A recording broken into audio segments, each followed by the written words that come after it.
So what I was thinking is we can have a discussion on your career, what you've done, and we'll just go and move forward that. We can have more of a career discussion.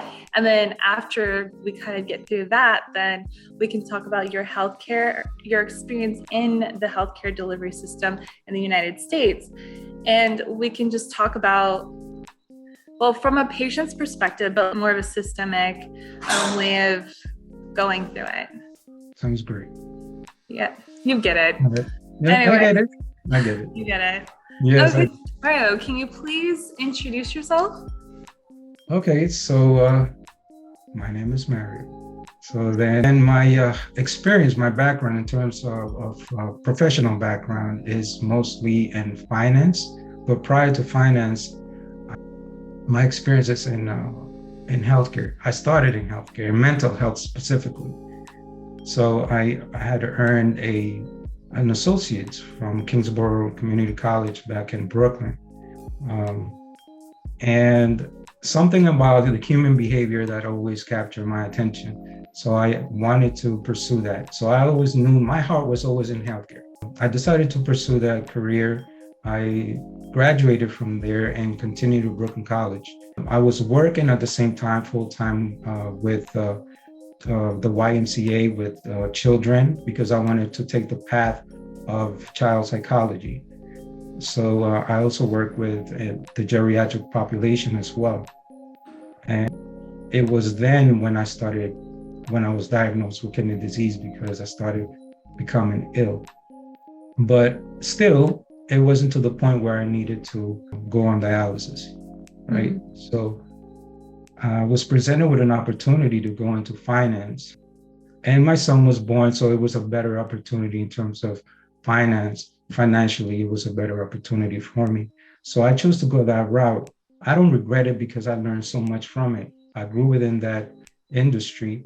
I became a supervisor there, and I learned leadership skills there, which I think today that it was a great move because it's a transferable skill, leadership. So I am big on leadership, and I keep myself informed, and I keep learning about leadership and different books that I read. I follow different podcasts as well.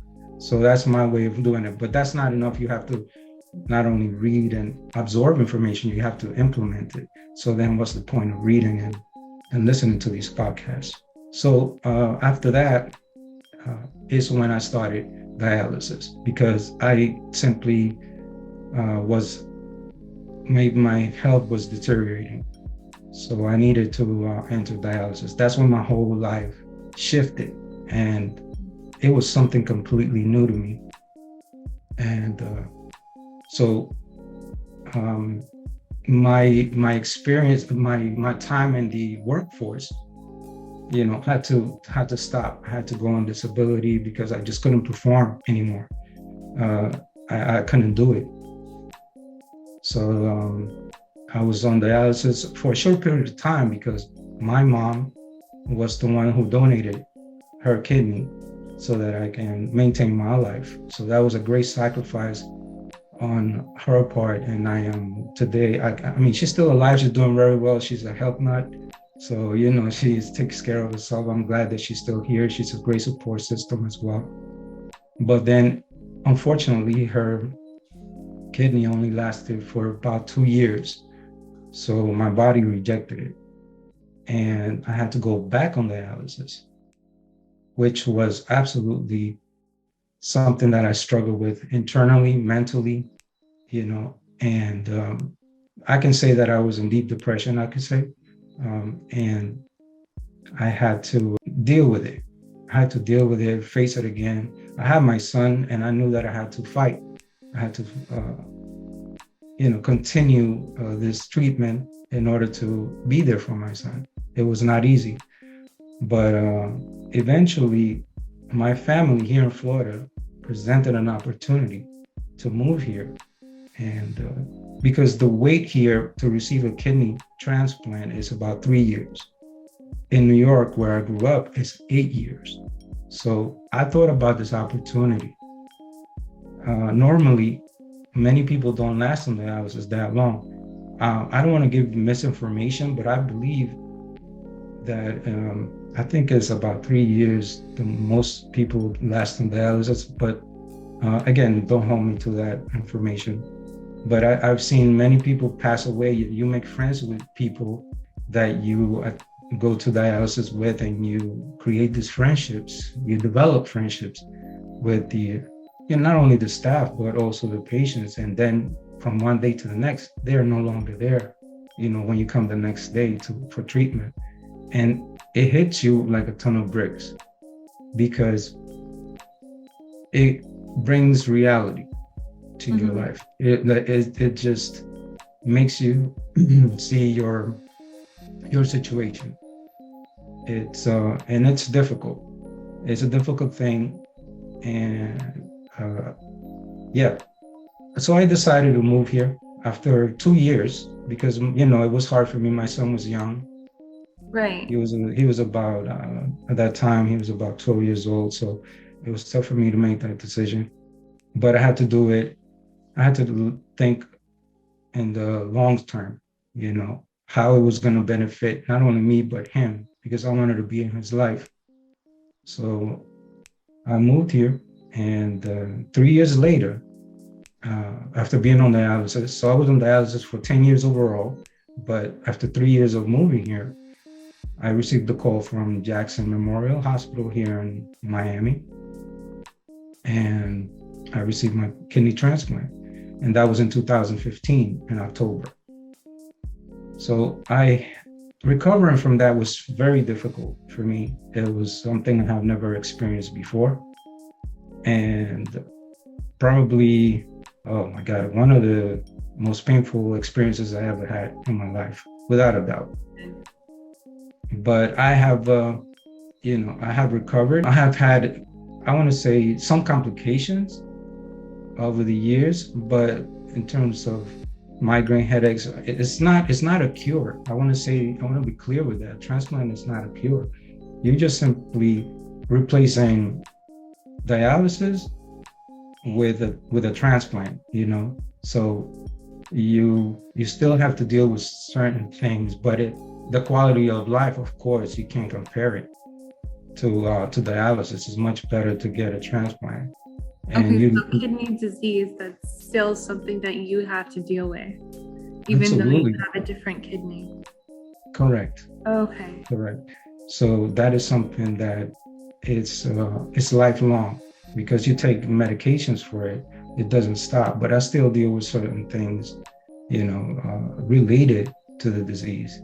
But overall, I feel much better than before, than when I was on dialysis. Dialysis was taxing on my body. It was absolutely difficult to live with, but you have to do it. So that's my experience with the dialysis. And then after I recovered, I decided to pursue my academic goals.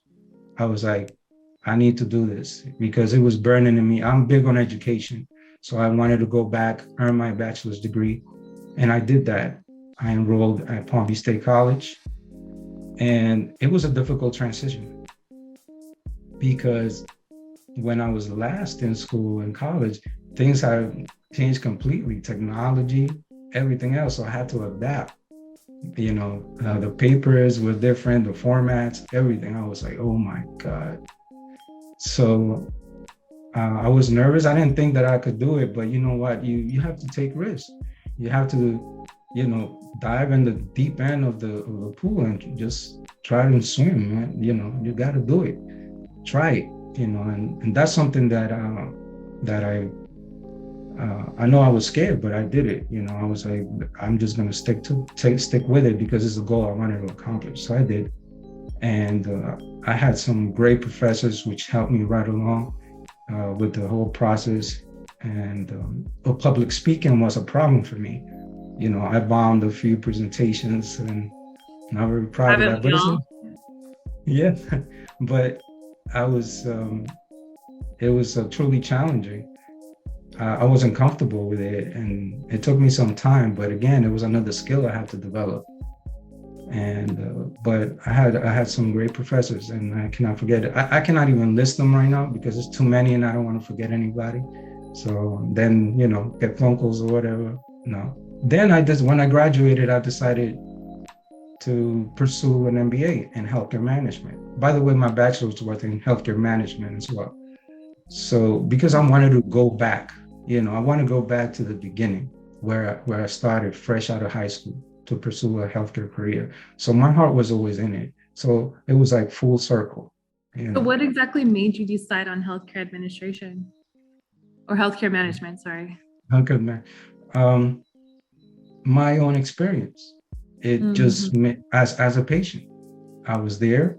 I saw everything, not only as a patient, but then I started getting interested in the administration aspect, the delivery of care, because that's important to us as patients, as a dialysis patient, because we're there for 4 hours, so it's not easy. So it helps when the service or the care, is at a certain standard, at a level where, they make you feel comfortable. And they did that. And I had great experiences at different clinics. So I was like, you know what? I want to be part of this. And that's how I decided to go back and pursue the career that I wanted. I knew that I wanted to pursue the education in healthcare management. That's how it all started. And I knew that school wasn't going to be enough. So I read on the side as well. I read more about, the healthcare system. I watch webinars. I always attend them because I want to know about the trends, what's going on today, with whole COVID, how Absolutely. That has completely changed how we do things today than pre-COVID, So you see what the shortages of staff are today. It was an issue before, and it's worse now, and it's going to get worse. Are there things that you've noticed from the patient's perspective when you notice how care is being delivered? Have you noticed, like, just being in that position, have you noticed many different problem areas that could actually be better? Some doctors, some clinics, and some physicians, I think they should implement telehealth. They still haven't. I think that's an area where they should definitely explore, because instead of us going there, I think that it can be time saving for us. It can also protect us for safety reasons.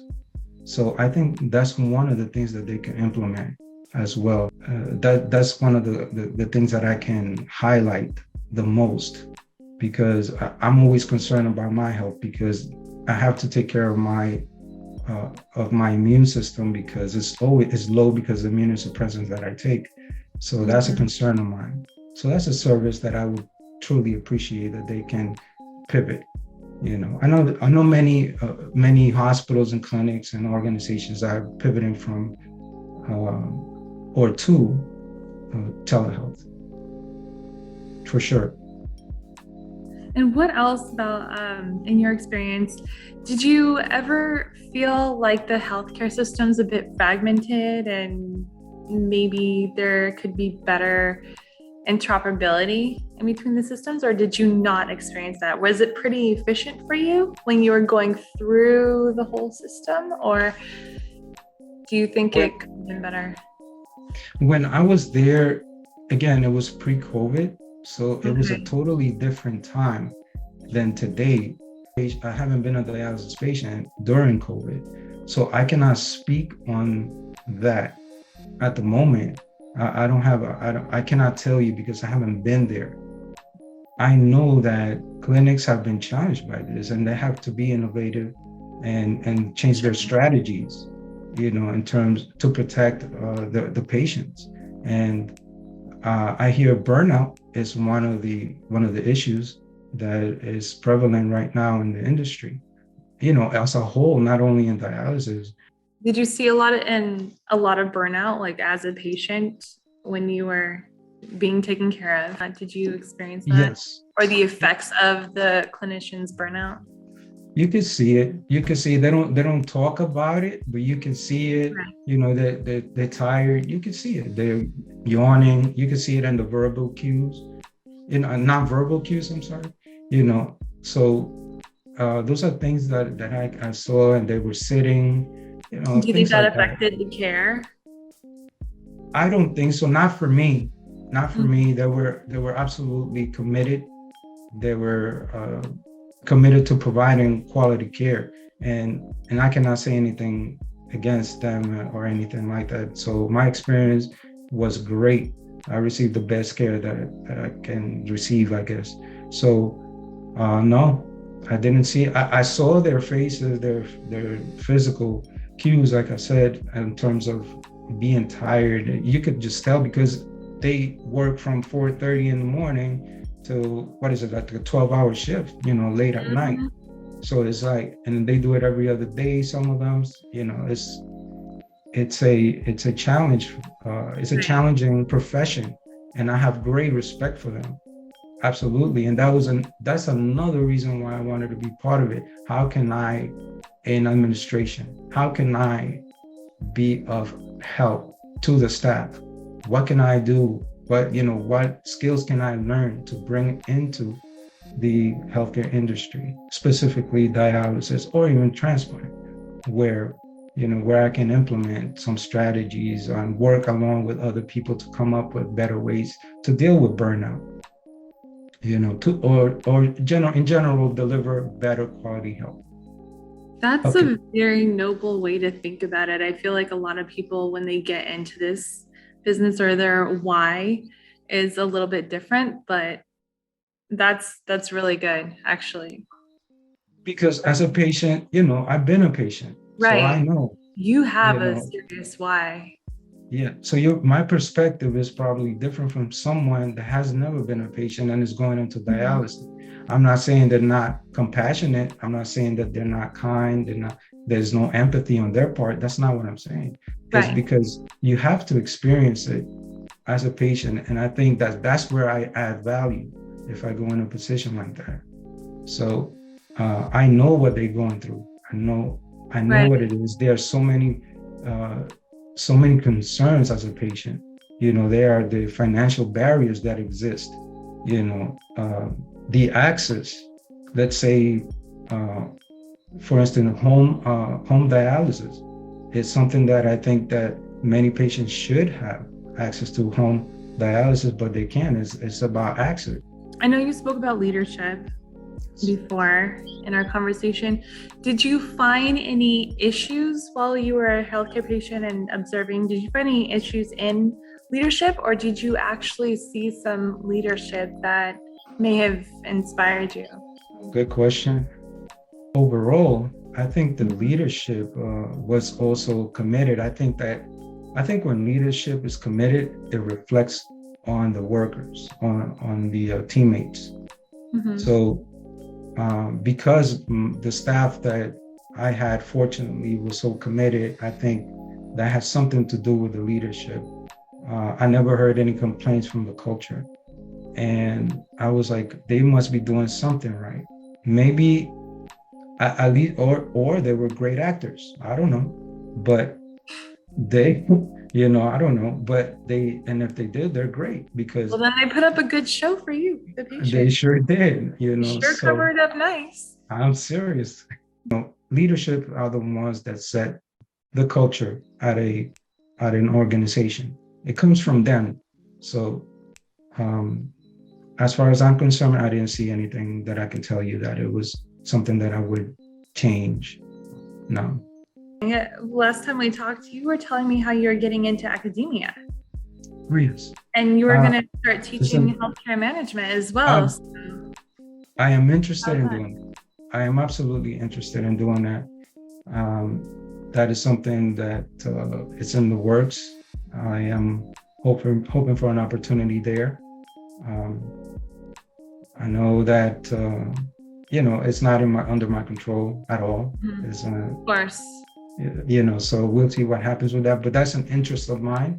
It's another form of giving back, in my opinion, in a different way, where I just pass on my knowledge that I've gained not only in my professional career, but in my academic career, where I can develop students and pass on the information and my experience onto the students. Essentially, that's also part of leadership if you think about that.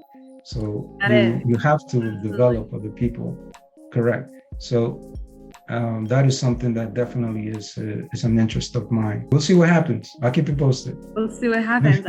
I would love to hear about it, actually. Yeah.